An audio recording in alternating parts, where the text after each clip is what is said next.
부활하신 주님께서 여러 번 제자들에게 갈릴리로 가라, 거기서 기다리라고 말씀하셨습니다. 마태복음 28장 10절, 예수께서 이르시되 가서 내 형제들에게 갈릴리로 가라 하라, 거기서 나를 보리라 하시니라. 여러분, 왜 부활하신 예수님께서 거듭 제자들에게 갈릴리로 가라고 하셨을까요? 몇 가지로 이유를 생각해 볼 수가 있겠습니다. 먼저 사도들 중에 가룟 유다를 제외한 다른 모든 이들이 갈릴리 출신입니다. 모두가 태어났고 자라난 고향 거기에서 예수님을 처음 만났습니다. 많은 추억이 있는 곳이고요. 여전히 가족과 친지들이 살고 있는 곳입니다. 이 말씀 하다 보니까 제가 기억나는 게, 결혼하기 전에, 주님 믿기 전에 제 마음이 너무 괴롭고 인생의 무게가 너무 힘들게 느껴질 때 제가 가끔 찾아가던 두 곳이 있었습니다. 그 중에 하나는 내가 태어났고 자랐던 동네, 서울 성동구 왕십리에 있는 우리 옛날 집이 있는 동네를 가곤 했습니다. 그곳에 가서 내가 어려서 오래 살던 그 집을 지나는 골목길, 그 집 앞을 지나고 그 골목길을 걷다 보면 왠지 옛날 생각이 이렇게 옛날에 떠들던, 아이들과 떠들던 그런 소리가 들리는 것 같고 왠지 마음이 누그러지는 그런 느낌을 많이 받곤 했습니다. 그래서 예수님께서 왜 갈릴리로 가라고 하셨을까를 좀 짐작이 되는 부분이 있어요. 제자들에게 그들이 머물고 있던 예루살렘은 어떤 곳입니까? 그들이 그렇게 믿고 따르던 주님이 끔찍하게 죽으신 곳, 그래서 단 1분 1초라도 더 이상 머물고 싶지 않은 곳이 되었을 것입니다. 내 생각에 예수님께서 당신의 제자들이 십자가의 심한 트라우마를 겪고 있기 때문에 예루살렘을 떠나라, 그리고 갈릴리로 가라고 분부하셨다고 생각이 됩니다. 그런데 지금 생각해 보면 주님께서 갈릴리에서 처음 만난 그 제자들을 특별한 의미에서 다시 만날 필요가 있었고, 또 그들과 새로운 출발을 하려고 계획하셨다면 아마 갈릴리보다 더 좋은 곳은 없었을 거예요. 여러분 무슨 의미인지 아시죠? 그래서 제자들이 갈릴리로 들어가서요, 상당한 기간을 아마 기다리고 있었던 것 같아요. 여러분 아시죠? 이게 기다리는 게, 기약 없이 기다리는 게 참 힘든 일이에요. 근데 제자들은 오죽하겠어요? 근데 주님이 금방 안 오셨어요. 안 오신 것 같아요. 그러다 어느 날, 정말 힘든 어느 날, 아직 동이 트기 전에 제일 그 어두운 시간에 주님께서 갈릴리 호수에서 밤새 고기 잡던 그들을 찾아오셨어요. 어찌 보면 그 순간까지 주님이 이미 그들과 늘 함께 계셨는지 몰라요. 왜? 부활하신 주님은 더 이상 공생의 때와 같이 시공간의 제약을 안 받으시는 분이거든요. 그리고 본문을 보면 주님이 그 호숫가에 조금 오래 계셨는데, 계시다가 얘들아 뭘 잡아느냐고 물으신 것 같이 느껴져요. 좀 더 연장해서 생각해 보면 어쩌면 주님께서 내내 저들과 함께 계셨는데 다만 당신을 나타나지 않았을 뿐이다. 그러나 이때는 당신은 나타날 순간이 돼서 말씀하시고 나타나셨다고 믿어집니다. 그건 제 이해입니다만은, 어쨌든 예수께서 얼마 전에, 많이 오래도 아니잖아요. 불과 얼마 전에 당신을 배신한 제자들을 찾아오셨어요. 그 순간 역시 사랑하던 자가 주님을 빨리 알아봤어요. 그죠? 아마 요한 같아요. 요한이 베드로에게 저분은 주님이야 라고 말했죠. 그랬더니 베드로의 성격 그대로 나타납니다. 벗고 있던 웃옷을 입고 풍덩 뛰어 들어갔어요. 보통 보면 물에 풍덩 뛰어 들어가기 전에 옷을 벗는데 이분은 벗고 있다 옷을 입고 풍덩 뛰어 들어갔어요. 급한 마음에 자기가 했던 짓을 다 알고 계실 것을 알면서도 예수님을 뵈려고 하니까 맨몸으로 못 가겠고 하니까 뭐 옷을 입은 것 같아요. 어쨌든 참 그런데 그때 베드로 마음은 어땠을까 궁금해요. 또 다른 제자들의 마음은 어땠을까 사뭇 짐작이 됩니다. 너무 오랜만에 뵈어서 너무 반가웠을까 뛸 듯이 아니면 그렇게 오래 짓누르던 죄책감이 갑자기 더 막 무겁게 느꼈지 않았을까? 제가 보기에는 아마 후자일 것 같아요. 근데 주님께서 그들을 향해서 별 말씀, 책망의 말씀을 안 하셨어요. 우리가 잘 아는 내용이지만 그때 주님이 무엇을 말씀하셨는지, 무엇을 하셨는지 우리가 본문을 좀 자세히 살펴보기 원합니다. 세 가지로 생각했습니다. 첫째, 예수님은 그들을 사람 낚는 어부로 불러주셨어요. 그리고 사람 낚는 영적인 어부는 항상 말씀에 순종해야 된다는 것을 가르치셨습니다. 3절 6절에서 그 내용이 나오죠. 시몬 베드로가 그들에게 나는 고기를 잡으러 가겠소 하고 말하니 그들이 우리도 함께 가겠소 하고 말하였다. 그들이 나가서 배를 탔다. 그러나 그날 밤에는 고기를 한 마리도 잡지 못하였다. 이미 동틀 무렵이 되었을 때에 예수께서는 바닷가에 서 계셨다. 그러나 제자들은 그가 예수인 줄 알지 못하였다. 그때 예수께서 제자들에게 얘들아 뭘 좀 잡았느냐 하고 물으셨다. 못 잡았습니다 하고 그들이 대답하니 예수께서 그들에게 그물을 배 오른쪽으로 던져라. 그러면 잡을 것이다 하고 말씀하셨다. 제자들이 그물을 던지니 고기가 너무 많이 걸려서 그물을 끌어올릴 수가 없었다. 이 말씀이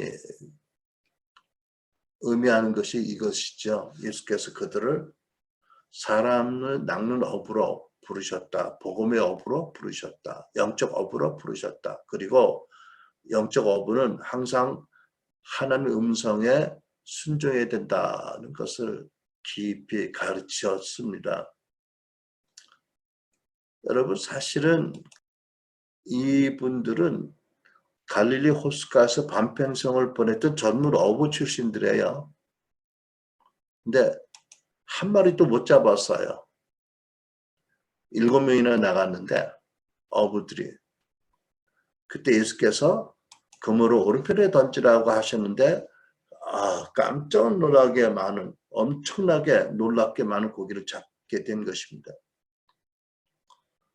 아마 이 사건을 그 당시에는 깨닫지 못했을지라도 성령으로 말미암아 우리 주님께서 우리를 다시 부르셨을 때 복음의 그물로 사람 나누 어부로 부르셨구나. 그리고 우리 힘과 우리 지혜와 우리 경험으로는 안 되고 오직 성령의 음성을 들어야 된다는 것을 깊이 깨우쳐 주셨다라고 아마 알게 되었을 거예요. 두 번째로 예수님께서 본문에서 제자들을 양을 돌보는 목자로 부르셨어요. 그리고 목자는 하나님을 사랑함으로 양을 돌보게 된다는 사실을 알게 하셨지요. 제자들이 엄청나게 잡힌 고기를 든 무거운 그물을 끌고 배져오는 동안에 주님께서 숯불을 피우시고 떡을 구우셨어요. 추위와 허기로 떨던 이들을 몸을 녹이게 하고 또 배를 채울 음식을 준비하신 거지요. 제자들이 별 말 없이 식사를 한 것 같아요. 사실 뭐라고 말을 하겠어요. 너무 밤 같기도 하지만 얼마나 죄송하고 얼마나 얼마나 참 두렵기도 하고 고통스럽겠어요. 물론 괴롭지만 베드로가 공개적으로 부인했기 때문에 공개적으로 고백하도록 질문하셨습니다. 3번 부인했기 때문에 3번 내가 나를 사랑하느냐고 물으셨고 베드로의 대답을 들으셨습니다. 16절을 보니까 베드로가 주님 그렇습니다. 내가 주님을 사랑하는 줄을 주께서 아십니다. 라고 대답했지요. 15절에 16절에 두 번째로 주님 그렇습니다. 내가 주님을 사랑하는 줄을 주께서 아십니다. 라고 답했어요. 17절에서는 예수께서 내가 나를 사랑하느냐 하고 3번이나 물으심으로 불안해서 주님 주께서는 모든 것을 아십니다. 그러므로 내가 주님을 사랑하는 줄을 주께서 아십니다. 라고 대답했다고 기록되어 있습니다. 이렇게 베드로의 고백을 들으실 때마다 주께서는 내 어린 양을 먹여라, 내 양을 치라, 내 양을 먹이라고 분부하셨습니다. 그 대화하는 베드로의 마음이 어땠을까요? 특히 예수님께서 이렇게 물으셨잖아요. 내가 이 사람들보다 나를 더 사랑하느냐? 얼마나 부끄럽고 얼마나 고통스럽고 얼마나 참 숨고 싶었을까요? 그 자리에서 뻥 없어지고 싶지 않았을까? 저는 그렇게 상상이 됩니다. 왜냐하면 주님께서 베드로에게 제자들 앞에서 목자를 치리니 양들이 흩어질 것이다. 그리고 베드로 너는 나를 3번 부인할 것이다. 라고 예언하셨을 때에 베드로가 뭐라고 얘기한지 아시죠? 이 모두가 주를 버릴지라도 나는 절대로 버리지 않겠습니다. 라고 말을 했잖아요. 모두가 주님을 버릴지라도 그러니까 이 친구들은 다 주님을 버려도 저는 죽을지언정 주를 버리지 않겠습니다라고 그러고 얘기한 거잖아요. 그러니까 주님이 물으신 거예요. 그 사람들인데 이들이 이 모두보다 네가 나를 더 사랑하냐고. 글쎄요. 주님은 이럴 때는 정확하게 또 이렇게 찍어서 말씀을 하시네요. 뭐 길게 말씀 안 하셨지만 그죠? 베드로가 깨닫고 다 아는 거예요. 그 내용을. 베드로가요. 본래 거만했는지 아니면 언제부턴가 예수님을 섬기며 따라다니다 거만했는지 모르겠는데 되게 거만해졌어 이때는요. 왜냐하면 예수님의 말씀을 예언을 무시하잖아. 잘랐어요. 그죠? 베드로 네가 나를 3번 부인할 거다 그랬으면 웬만하면 제가요? 아니요. 뭐 이럴 텐데 한마디로 자릅니다. 아닙니다. 나는 절대로 그렇지 않을 것입니다. 그러니까 자기도 모르게 자기를 주님보다 더 높인 것 같아요. 그리고 다른 형제들을 다 잘난 척 하느라고 깔아뭉갰어요. 그러니까 옛날 표현으로 제 옛날식 표현으로 전우의 실체를 받고 자기를 높이 세운 거예요. 그렇죠? 이들은 다 버려도 저는 죽을지언정 결코 버리지 않겠다. 근데 여러분 한번 좀 그 앞을 생각해 보기 원합니다. 왜 주님께서 사단이 베드로를 요청했을 때 너 never 너는 절대로 아무 짓도 못한다. 베드로에게 아무 짓도 못한다라고 강경하게 딱 잘라 금하지 않으셨을까요? 왜 그때 베드로에게 말씀하시고 이렇게 말씀했잖아요. 내가 너를 위해서 기도했다. 뭘 기도하셨을까요, 여러분? 저 이렇게 생각합니다. 아버지, 베드로가 사단의 시험을 받아서 크게 넘어지겠습니다. 그러나 그가 일어날 때는 더 성숙한 리더가 돼서 일어날 것입니다. 일어나면은 형제들을 짓밟는 자가 아니라 진정으로 세워주는 그런 리더가 될 것입니다. 아버지 저희 기도를 응답해 주시면 감사합니다. 라고 기도하지 않았을까요? 여러분 예수님께서 베드로를 얼마나 잘 아셨겠어요? 그의 훌륭한 믿음, 그 많은 장점이 있죠. 리더십 있고. 근데 베드로의 문제도 아시지 않았어요? 어떤 문제일까요? 교만한 거예요. 언제부터 교만한지 나는 몰라도. 시기심이 많았고요. 그러니까 여러분 누가복음 22장을 보면 주께서 베드로의 3번 부인을 예언하시기 바로 직전에 어떤 일이 있었는지가 기록되어 있어요. 어떤 일이 있었죠? 제자들이 서로 다퉜습니다.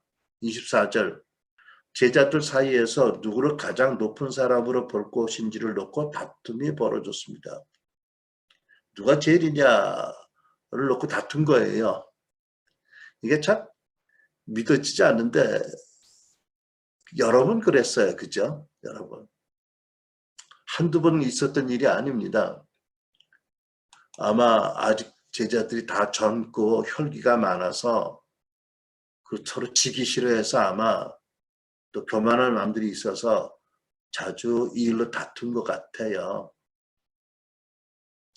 그러니까 나중에 베드로가 이 일로 크게 넘어지고 주의 절대적인 은혜로 다시 일어난 다음에 자기의 경험을 바탕으로 성령의 감동을 받아 베드로전서 2장 1절에 이렇게 기록했습니다. 그러므로 여러분은 모든 악의와 모든 거짓과 위선과 시기, 자기가 시기로 다퉜잖아요. 그죠? 서로. 모든 거짓과 위선과 시기와 모든 비방의 말을 버리십시오. 정말 놀랍게 은혜로 구원받은 크리스찬들 가운데도 이런 악독함이나 시기가 있을 수 있다. 특히 초신자들에게는. 성숙하지 않은 사람들에게는 있을 수 있다는 걸 너무나 잘 아는 거예요. 또 하나님께서 그렇게 감동을 주셨어요. 그래서 베드로는 예수님 예언대로 그대로 주님을 3번이나 부인하고 배신하잖아요. 그것도요. 가룟 유다는 보이지 않는 곳에 가서 소위 뒷담화를 깠지요. 베드로는요. 주님 바로 면전에서 내가 저를 알면 저주가 있을 거라고 한마디로 등에 칼을 꽂은 거예요. 주님 앞 등에. 이렇게 말하면 너무 야멸찰지 몰라도 천국서 베드로 만나면 뭐라고 하실까? 제가 이런 얘기를 했다고. 뭐 천국에는 뭐 집합이 없으니까 괜찮겠죠. 아무튼 참 주님이 제자들로 인해서 마음이 많이 아프셨겠지만 특히 베드로가 자기 면전에서 저 살겠다고 나 저를 알면 저주를 받겠다. 얼마나 마음 아파하셨을까요? 네. 그러니까 주님이 아신 거예요. 이게 깨어져야 사람들을 세우는 리더가 될 수 있다. 이게 깨어져야 양들을 사랑을 돌보는 목자가 될 수 있다. 그렇지 않으면 양들을 짓밟거나 뭐 걷어차거나 뭐 아무튼 형제들을 존중하지 않고 형제들을 세우는 리더가 될 수 없다는 걸 아셔서 그래서 아마 사단이 마침 요청하니까 100% 금지를 안 하시고 아마 한 50%좀 허락하시고 기도하셨다라고 믿어집니다. 여러분 내가 나를 사랑하느냐 내 양을 먹이라 내 양을 치라고 말씀하신 의미에 또 이런 게 있다고 저는 믿어집니다. 뭐냐면 사실 양들을 돌보는 목자의 일이 쉽지 않은 거거든요. 그 당시 오늘날도 환경적으로 직업적으로 이 일이 어렵겠지만 목자라는 일이 영적 목자도 마찬가지거든요. 사실 목회라는 것이 하나님의 부르심이 있어서 하지만 하나님 사랑하는 마음이 없으면 못하거든요. 제가 어린 시절에 짧은 경험이 있어서 더 그렇게 느껴집니다. 제가 뭐냐면 제가 아마 중3부터 대학 다닐 때까지 우리 아버님이 목장을 하셨는데 큰 규모가 아니고요. 양들을 많이 키우셨어요. 근데 이스라엘 가서 이스라엘에서 양 체험이라는 특별한 체험한 분들이 있는데 그분들이 체험한 양들은 정말 죽기까지 자신을 내어주신 어린 양 닮은 그런 양들이래요. 제가 말로 들었는데 근데 내가 경험한 양은 전혀 달라요. 우리 목장에서 기르던 양들은 일본산 자넨종이라는 양들이었는데요. 이것들이 보통이 아니에요. 양들이요, 굉장히 이기적이에요. 그래서 어떠냐면, 여름에 그 찜통 더위에는요, 모든 양들이 코너에 몰려서 그냥 바글바글 해요. 근데 그 쌩쌩 바람이 들이치는 겨울에는 어떻게 하는 줄 아세요? 그때 기름짜기 하듯이 우리 옛날에 하듯이 그렇게 하면 좀 좋겠어요? 아니에요. 뚝뚝 떨어져가지고 부르르 떨면서 안 붙어, 절대. 우리 일하는 분이 그래, 저놈들 성질이 고약해가지고 더우면 나만 덥냐 너도 더우라고 한 군데 모여서 기름짜기 하고, 추우면 나만 춥냐 너도 추워봐라 그러고 절대 뚝뚝 떨어져 있대. 드르르르 떨고 그러더라고. 고집 되게 세가지고 한번 싸우면 끝까지 싸워요. 양들을 싸우는 게 그 머리를 높이 들어가지고 원심으로 그냥 폭격기 내려쏟듯이 해가지고 부딪히는 거거든요. 그러니까 골을 부딪히는 거예요, 그죠?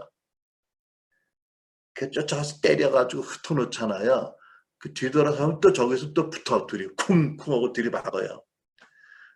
또 그 축사에 몰아넣으면 밤새 싸워. 밤새. 그리고 습관성이 너무 강하고요. 제가 이제 양을 몰고 이렇게 나가잖아요. 그때는 그 라디오 듣고 뭐 2시에 다이얼 뭐 이때 그거 한참 들을 때 그러다가 좀 피곤해서 좀 졸잖아요. 바위에 앉아서 뭐 누워서.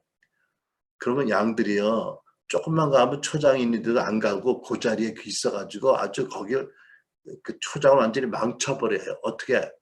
처음에 이제 풀 뜯어 먹잖아요. 그 다음에 풀을 다 먹은 다음에는 자기들이 먹을 수 있는 위치에는 나뭇잎을 뜯어 먹어요. 그거 다 먹은 다음에는 나무 줄기를 갉아 먹어요. 그래도 이동을 안 시켜주면 이제 풀뿌리를 발굽으로 다 태쳐서 풀뿌리를 빼먹어요. 거기다 똥 싸지요. 그러면 초장이 완전히 벌레 생겨서 아주 기생충 벌레 못 쓰게 돼요. 그러니까 계속 목자가 앞장을 서서 움직여줘야 개들이 자꾸 이렇게 움직이면서 초장을 골고루 먹거든요. 그리고 조금만 졸면요, 이것들이 지멋대로 또 도망가는 놈들이 있어요. 그러면 우리 아버지 얼마나 걱정하세요. 이웃집에 농부가 와가지고 되게 양이 말이야 우리 집 밭을 망쳤다면 얼마나 또 정신을 쫓아다녀요. 그래가지고 한 마리 찾아오면 그 비유대로 잃어버린 양 하나 찾아온 목자의 기쁨을 잠깐 누리긴 했는데, 어쨌든 아무튼 그리고 제가 목회를 하면서 나는 하나님께서 내가 약한 종이어서 아마 좋은 양들을 계속 붙여주셔서 나는 참 그런 면에서 어려움이 참 없었다고 생각해요. 근데 양들 때문에 고생하는 목자도 많거든요.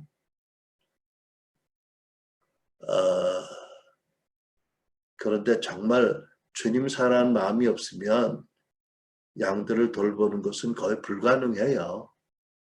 양들 자신도 별로 사랑스럽지 않고, 물론 우리 교인들은 다 사랑스러운 분들인데, 우리 집에는 양들이요, 어떨 때는요 뒤에 와서 나를 받아요. 물론 나를 다치라고 한 거 아니고 놀자는 건데 이리 와서 툭 받아요. 근데 어떤 양은 기분 나쁘면 박잖아, 그치? 뒤에서.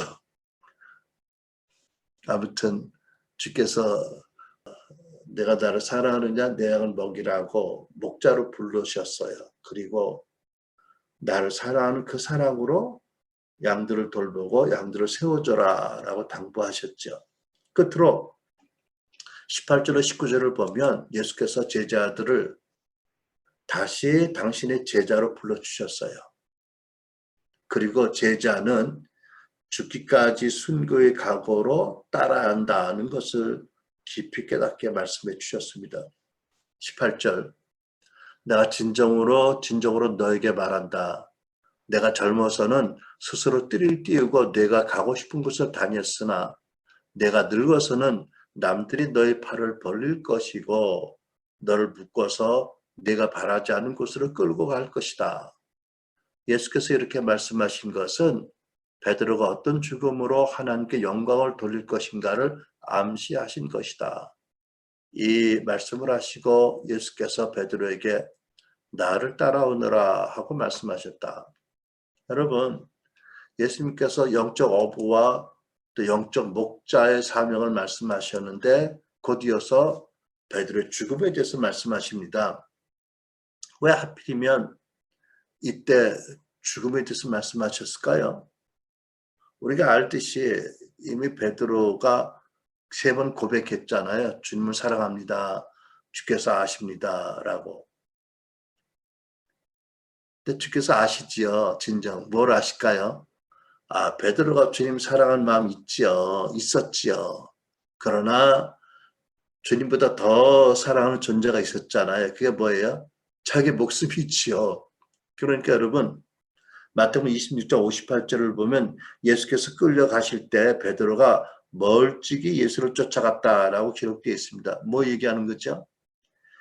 예수님 잡아가는 그들이 베드로를 뒤돌아보고 저는 잡아라 하고 쫓아오면 절대 안 잡힐 만큼 충분히 거리를 확보하고 따라간 거예요. 그렇죠? 그러니까 스승이 정말 염려가 되긴 됐어요. 그래서 다른 사람들은 다 도망가서 보이지 않는데 따라가긴 해요. 근데 충분한 거리를 확보하고 멀찍이 따라가는 거지요. 그러니까 주님 사랑하지만 그때까지 자기를 더 사랑했으니까 결국은 시험에 걸려 넘어지고 배신한 거잖아요. 그러니까 주께서 그렇게 말씀한 거죠. 네가 육신적으로도 나중에 사람들에게 끌려가서 순교를 당하겠지만 나의 제자로 나를 따르려면 일찍이 십자가를 지고 너를 포기하고 나를 따라야 된다. 이게 참 제자의 도다라고 말씀하신 줄을 믿습니다. 예수님 자주 말씀하셨습니다. 누구든지 나를 따르려거든 자기를 부인하고 자기 십자가를 지고 나를 따를 것이다. 여러분, 예수님 공생의 당시에 온 유대와 이스라엘에 수많은 사람들이 예수님 뵙고 질병에 치유받고 귀신에서 해방을 얻었고 주님 믿고 구원 받았어요. 수많은 신자들이 있었지만 제자들은 아직 거의 없었어요. 그죠? 지금 베드로나 이 12사도도 이미 사도로 세움 받았지만 지금 결정적인 제자의 어떤 과정을 지나고 있어요. 그죠? 이 과정을 지나서 진정한 제자가 되는 것을 우리가 알고 있습니다. 그런데 우리는 어떤가요? 우리는 예수 믿고 거듭난 신자인가요? 예수님이 말씀하신 대로 십자가를 지고 따르는 제자인가요? 또 요한일서 말씀처럼 우리는 그리스도 안의 어린아이인가요? 또는 청년인가요? 혹은 아비나 어미인가요? 나는 신학교 나온 목사도 아니고 나는 전도사 아니고 나는 제자가 아니다. 나는 물론 예수 믿고 구원받았지만 신자지만 제자가 아니다라고 생각하는 이들이 있을 수 있을 것 같아요. 그렇다면 그런 분들에게 여쭙고 싶은 게 이겁니다. 예루살렘 교회가 초대교회가 핍박으로 다 흩어질 때 흩어진 성도들이 각처에 다니며 복음 전하고 교회를 세운 것이 우리에게 어떤 의미가 있을 것인가. 사도행전 8장 1절과 4절 말씀이 1절과 4절 말씀이 있죠. 그날에 예루살렘 교회에 큰 핍박이 일어나서 사도들을 제외한 모든 사람들이 유다와 사마리아로 뿔뿔이 흩어졌습니다. 한편 뿔뿔이 흩어진 사람들은 가는 곳마다 복음의 말씀을 전했습니다. 보세요. 초대교회 성도들이 오히려 사도들은 예루살렘에 남아 있었는데 성도들이 다 사방으로 흩어졌는데 가면서 한탄하고 절망한 게 아니라요. 더 기쁨으로 복음 전하고 교회를 세웠다. 누가? 성도들이. 네. 그 다음에 사도행전 26장 29절에 보면 사도 바울의 이 말씀이 기록되어 있습니다.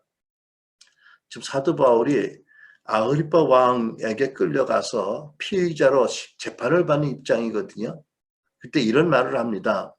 왕이시여, 왕뿐 아니라 오늘 제 말을 듣고는 여러 모든 분들이 내가 이 쇠사슬에 묶인 것을 제외하고는 다 저처럼 되기를 하나님께 기도합니다. 여러분, 이 왕은 자기가 재판장으로 재판하고 있는 줄 알았는데 베드로는 거기서 중보 기도하고 있었던 거예요. 뭐 기도해요? 하나님, 저 왕 아그리파 왕 불쌍히 여기 주셔서 복음을 믿고 구원받아서 신자가 될 뿐만 나처럼 제자가 되게 해주세요. 이렇게 기도한 거잖아요. 그죠? 저 높은 자리에 있는 저 사람, 좌의정, 영의정, 저선 다 내가 이렇게 묶인 거 빼놓고는 나 같은 제자 되게 해주세요라고 기도하고 있었잖아요. 그죠? 저 어마무시한 법정이었어요. 그죠? 여러분, 그게 바울이 광신자라서 그런 말을 했고 그런 기도를 했을까요? 아니요. 아니요. 바울이 진짜 부활하신 주님을 경험하는 사람이어서 그렇게 기도하고 그렇게 말했던 거 아니겠어요? 그죠? 바울은 갈라디아 2장 20절 말씀처럼 부활하신 주님이 자기 안에 거하시는 것을 늘 경험한 영광스러운 경험을 하던 사람이에요. 그래서 그렇게 기도한 거죠. 그 자리에서도. 자기가 위협을 받는 자리에도 불구하고. 근데 사실은 여러분 이 기도는 사도 바울이 항상 교회를 위해서 하던 기도예요. 에베소 3장 16절로 19절.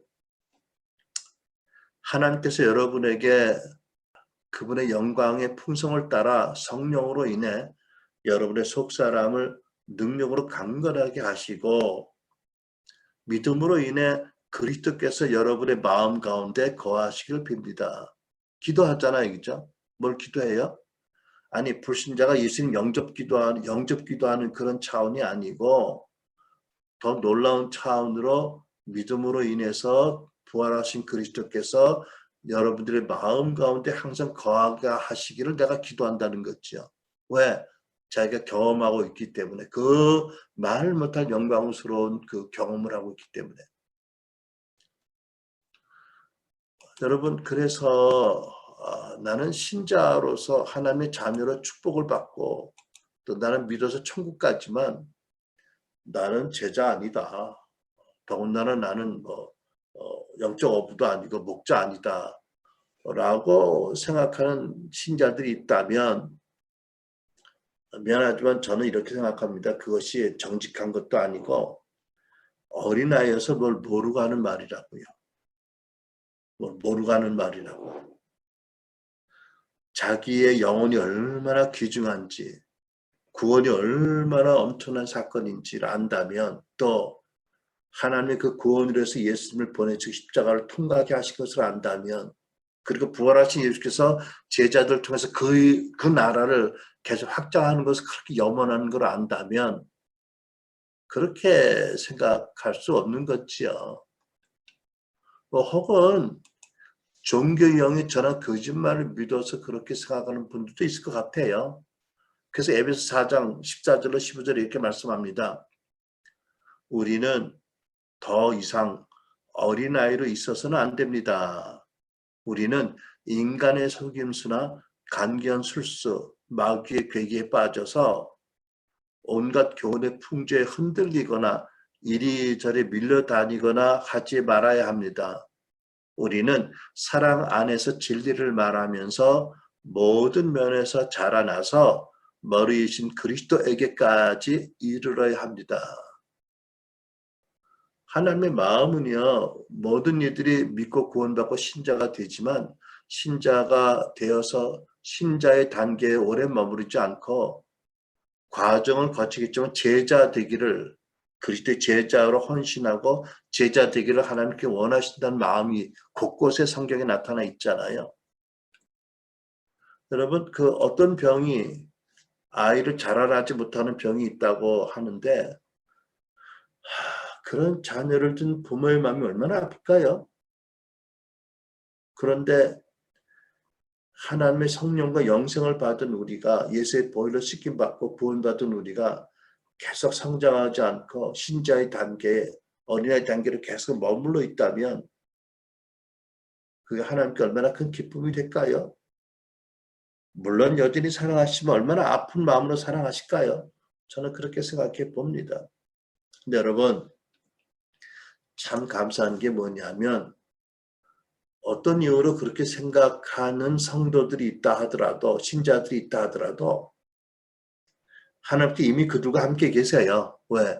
그들을 사랑하셔서, 왜? 그들을 도우시기 원해서, 그들이 성장하고 성숙하게 되게 하도록, 그들이 정말 영광스러운 삶을 살도록 친히 하나님 함께 계시잖아요. 그렇죠?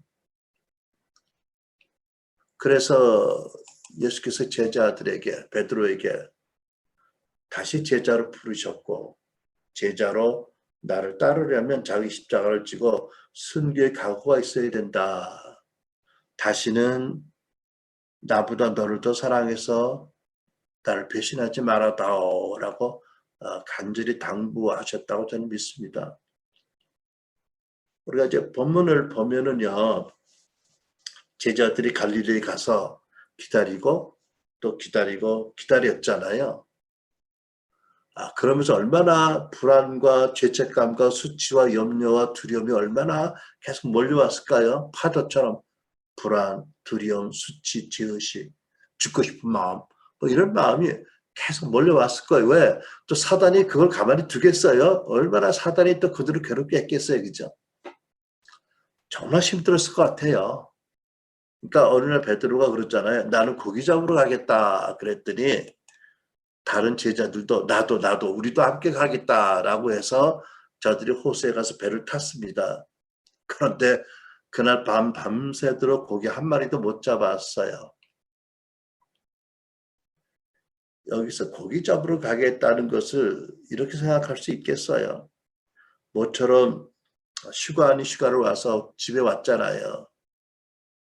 그동안에 가장이, 베드로 같으면 부인이 있었다고 하니까 가장이 없는 집안이 얼마나 가세가 기울었겠어요. 물론 하나님의 초인적인 어떤 초월적인 공급도 있겠지만, 그러니까는 잠시라도 틈을 내서 내가 고기를 잡아서 좀 자식들하고 좀 좋은 시간 갖겠다, 뭐 이런 생각할 수도 있겠어요. 그죠? 남편으로 내가 가장으로 책임을 다하겠다, 좋게 생각할 수 있겠는데, 제가 그 좋게 안 받아들이는 게 뭔지 아세요? 밤새 한 마리 못 잡았다는 게 나로 하여금 그게 좋은 게 아니라고 생각되게 하는 거예요. 아니, 가장으로, 남편으로 조그만 틈이 있더라도 도리를 하겠다고 했으면 그게 당연하고 하나님 기뻐하실 일이잖아. 그럼 왜 하나님이 고기를 잡도록 축복 안 하셨을까요? 더군다나 이 사람들은 프로페셔널 피셔맨이잖아. 그죠? 거기서 다른 데도 아니고 갈릴리 호수에서 또 예수님 말씀 한마디로 순종했더니 어마어마하게 그물 터지면 고기가 잡혔잖아. 그러니까 지금 무슨 얘기예요? 하나님이 그들 가까이 계신 거예요. 이게 우연히 일어난 사건이 아닌 거예요. 그러니까 하나님께서 나 고기 잡으러 가겠소라고 한 거는 이제 주님 별 면목도 없고 나는 제자로도 완전히 실패했고 이제는 먹고 살려면 다시 업으로 가야 되겠다. 뭐 이런 얘기를 토로한 거라고 저는 믿어지는 거예요. 아니면 고기 잡거든요. 몇 마리 잡잖아요. 7명이 나가는. 그러니까 하나님께서 이들이 되돌아가는 걸 원치 않으신 거예요. 하나님께서 이들이 여전히 필요하다는 것이지요. 부활하신 예수님께 이들이 정말 여전히 필요한 거예요. 아니, 이전보다 더 사랑스러운 존재가 됐고요. 이전보다 더 소중한 존재가 되었어요. 그러니까 그들이 옛날로 돌아가는 것을 허락하실 수가 없는 거예요. 비록 예수님을 배신하고 마치 날개 꺾인 새처럼 처참한 존재가 되었지만 그러나 역설적이게 하나님께는 그게 더 귀한 거예요. 하나님 그걸 원하셨거든요. 자아로 충만한 신자가 아니고 좀 온전히 깨어져서 주님께 거룩하게 의탁된 제자를 원하셨거든요. 그래서 사단이 요청했을 때 주님이 기도하신 거잖아요. 여러분, 하나님은 그런 제자들을, 그런 크리스찬들을, 그런 당신의 사람들 찾습니다. 깨어진 사람들 찾으시죠. 깨어져서 자기를 거룩하게 하나님께 드리는 사람들. 자기 안에 선한 것이 하나도 없다. 나는 정말 주를 떠나서 아무것도 못하는 존재다라는 것을 깨닫고 온전히 자기를 드리는 사람들 하나님 찾으세요. 또 그렇게 되도록 역사하고 계시잖아요. 그렇죠? 고린도후서 12장 이 말씀 9절 10절. 내 은혜가 너에게 족하도다. 왜냐하면 내 능력이 약한 데서 온전해지기 때문이다. 무슨 말씀이에요? 하나님의 그 거룩한 엄청난 능력은 깨어져서 약해서 하나님을 의지하는 자를 통해서 나타난다는 거잖아요. 베드로가 교만해가지고 예수님 말씀도 잘라먹고 이들을 다 버려도 나는 안 버린다고 정의의 시치를 밟고 일어날 때는 하나님의 능력이 그럴 때는 나타날 방법이 없거든요. 제자들이요. 예수님과 함께 모인 제자들이요. 얼마 전까지 누가 제리냐고 다퉜지만 더 이상은 다툴 의욕이 없어졌어요. 왜? 정말 그건 가증한 것이지 깨달았거든요. 왜? 정말 하나님의 은혜만이 자기들이 구할 전부이다라는 절실히 깨달았잖아요. 저들이 자기 자신이 비록 하나님께서 여러 번 파송하셔서 나가서 복음 전하고 귀신 쫓고 승리를 거두었지만 주님을 떠나서는 얼마나 자기 자신을 스스로 믿을 수 없는 존재인지 깊이 깨달았잖아요. 그죠? 주님의 제자로 사는 것이 가장 영광스러운 그런 부르심이지만 결코 자기의 인격과 능력으로는 조금 더 감당하지 못할 것이다라는 것을 예수님 배신함으로 처절하게 경험하고 고백을 했잖아요. 그죠? 만천하 앞에. 그런데 주님께서 그들에게 나타나셔서 나는 너희들이 필요해. 난 너희들을 사랑해. 너희는 날 사랑해? 그럼 나를 따르거라. 새롭게. 새로운 각오를 하고 이렇게 찾아오신 거 아니겠어요? 그렇죠? 여러분, 그 제자들 중에 온전한 사람이 어디 있어요? 예수님 한 번 빼놓고. 근데 완전하신 예수님, 부활하신 예수님이 하나님이 그 제자들이 필요하시대요. 깨어진 그들이. 그러면 깨어진 입장에 서로 바라볼 때 어떻게 하기를 원하세요? 그래, 서로 불쌍히 여기고 서로 돕고 서로 협력해서 함께 주님의 제자로서 공동체를 이루어나가고 사명을 감당하자라고 결단하기를 원하지 않으셨을까요? 그 제자들이 짧은 그 순간에 다 못 깨달았어도 성령으로 말미암아 시간이 지나면서 깊이 이 모든 주님의 마음을 깨달았을 거라고 저는 믿습니다. 여러분, 우리는 어때요? 저는 예수님께서요, 정말 죄책감과 수치와 말할 수 없는 그 부끄러움과 절망과 사단의 말할 수 없는 압박 때문에 베드로가 금방 뛰어들 그 순간에 나타나셨다고 믿어요. 죽고 싶어서. 이렇게 살면 뭐 하나 하고 죽으려고. 베드로 급하잖아요. 잘못하면 이런 일 생길 뻔했어요. 나 고기 잡으러 간다 했더니 나도 따라섰잖아요. 밤새 고기는 안 잡히고 자기를 돌아보니 신세는 천하게 되었고 정말 주님이 부활하셨다고 하지만 주님 만나는 게 두렵고 그 죄책감, 내 인생 어떡하나 하다가 그만두지 하고 딱 죽고 싶은 마음이 아마 굴뚝 같았을 것 같아요. 그죠? 만약 거기서 베드로가 결단하고 풍덩하면 여러분 이런 소리 들을 것 같아. 풍덩? 조금 있다가 풍덩. 하나같이 뛰어들었을 것 같아. 그죠? 그 바로 결정적인 그 직전에 주님이 나타나신 거예요. 주님이 저는 그렇게 믿거든요. 신공을 청한 주님이 그들과 함께 계셨을 거예요. 최소한도 본문이 말씀하잖아. 이미 한 분이 있었는데 제자들은 그분이 누군지 몰랐다고. 한참 후에 얘들아 뭘 잡았느냐고 할 때 비로소 알았다고. 그거 계셨잖아요. 그죠?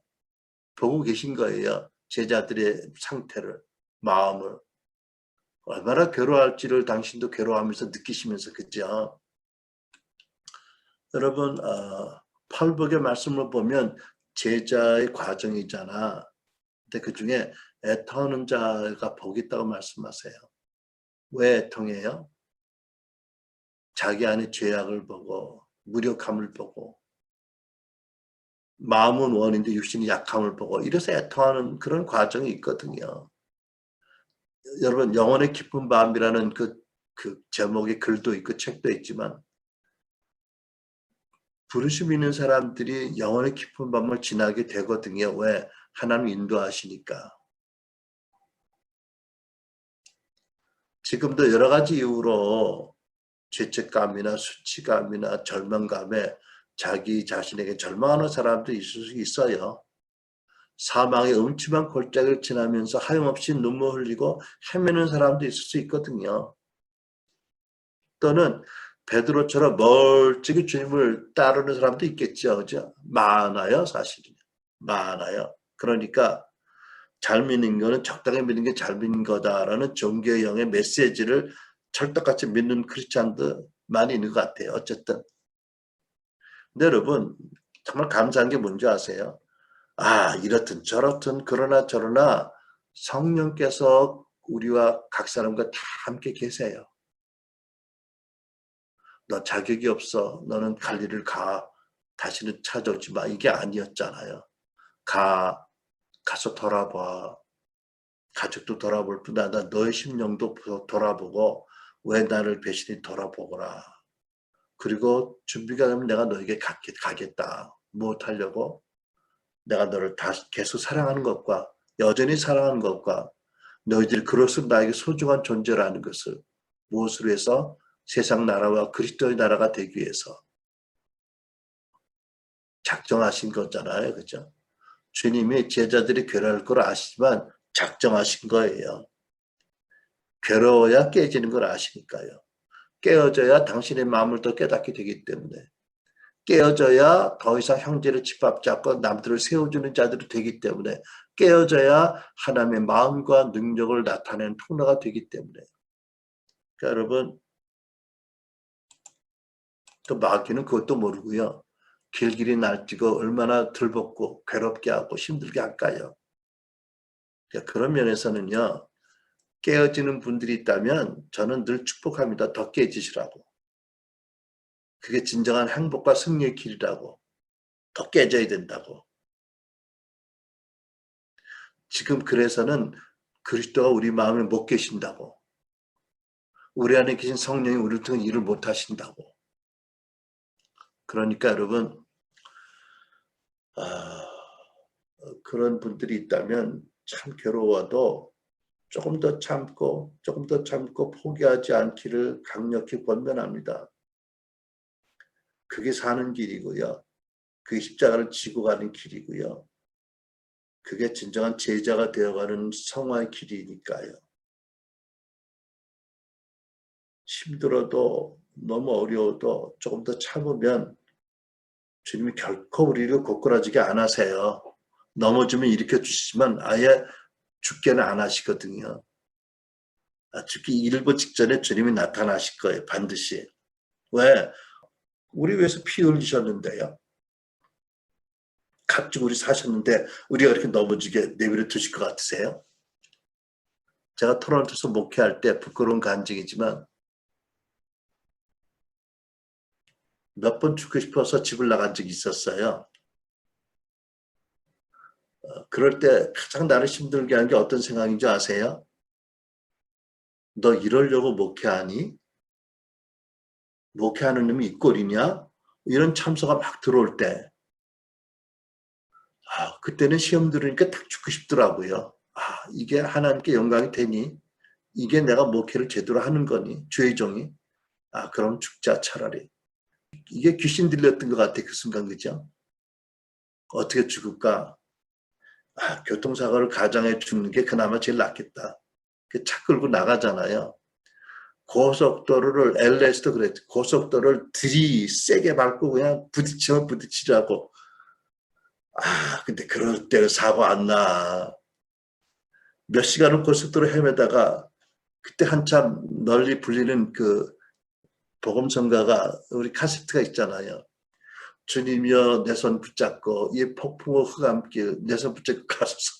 이거는 나오고, 그리고 미친 듯이 다니다 보면 두세 시간 다니면 주님이 이러시는 것 같아. 너 다 했니? 그만하거라. 그만하고 집으로 가라. 그러시는 것 같아. 뭐 어떻게 집으로 돌아오지요. 참 여러분, 문제는 우리가 고통을 받느냐 절망적이냐 죄책감이나 수치가 강하냐가 아니고 그 중에서 주님을 기다리느냐가 문제예요. 기다리느냐 기다리지 않느냐. 만약 그 어떤 고통과 절망과 어떤 그런 그 죽음의 소음 가운데서라도 그래도 조그마한 믿음으로 주를 기다린다면 우리가 완전히 꼬꾸라지기 전에 주의 음성을 듣게 될 거예요. 어떤 음성이요? 얘들아 뭘 좀 잡았느냐라는 음성이요. 이런 뜻이잖아. 내 인생 지금 어떤 모습이냐 이런 뜻이잖아요. 그죠? 그리고 너는 깨어진 네 인생을 나한테 안 주겠느냐라고 부르실 거예요. 너는 나를 사랑하느냐 나의 제자로 나를 따르겠느냐라고 물으실 거예요. 이렇게 말씀하셨잖아요.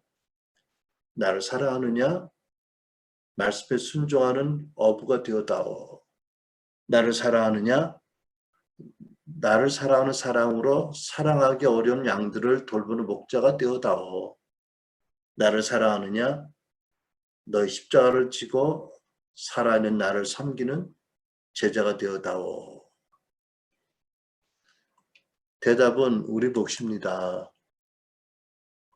오늘 본문에 보니까 예수님께서 19절에 이 말씀을 하시고 베드로에게 나를 따라오너라고 말씀하셨다고 기록되어 있어요. 약 3년 전에 베드로가 이 말씀 들었잖아요. 그 호숫가에서. 나를 따라오너라고 3년 전에 부르셨어요. 3년에 많은 것들을 경험하고 또 그 놀라운 승리도 많이 경험했지만 처절하게 깨어진 그릇인 베드로를 다시 찾아오셔서 당신을 배신한 자를 찾아오셔서 여전한 사랑으로 또 귀하게 보시는 마음으로 이렇게 베드로에게 말씀하십니다. 나를 따라오너라. 나는 깨어진 네가 너무 귀하고 나는 네가 너무 필요하다. 아마 우리에게도 이렇게 말씀한 줄 압니다. 부활하신 주님이 나타나셔서 나를 따라오너라 하고 대답은 우리 각자의 결단입니다. 우리 같이 기도하시겠습니다. 우리 기도하실 때에 여러분 너무나 잘 아는 이 복음성 우리 원하시면 같이 노래하시고 아니면 들으시고 아니면 기도하셔서 여러분이 주님 앞에 고백하는 진정한 고백을 드리는 여러분 되시기를 바랍니다.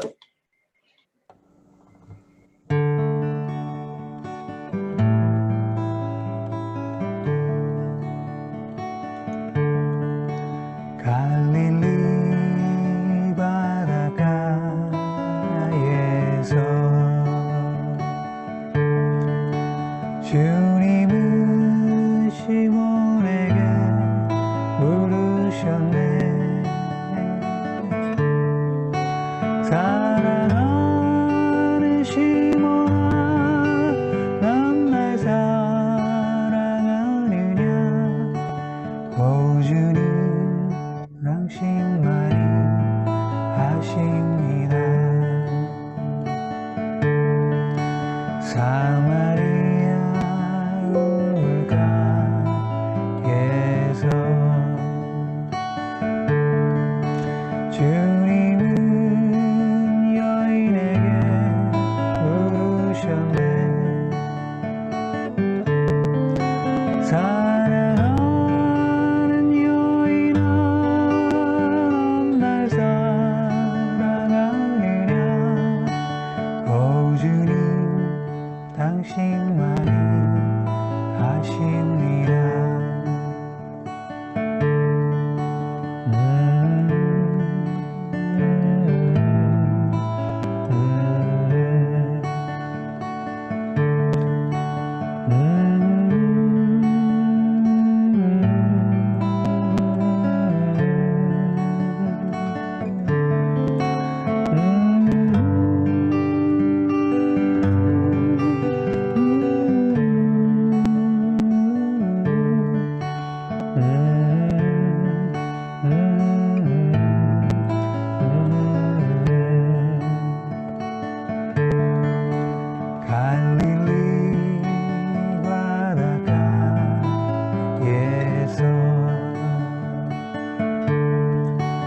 주님은 시몬에게 물으셨네.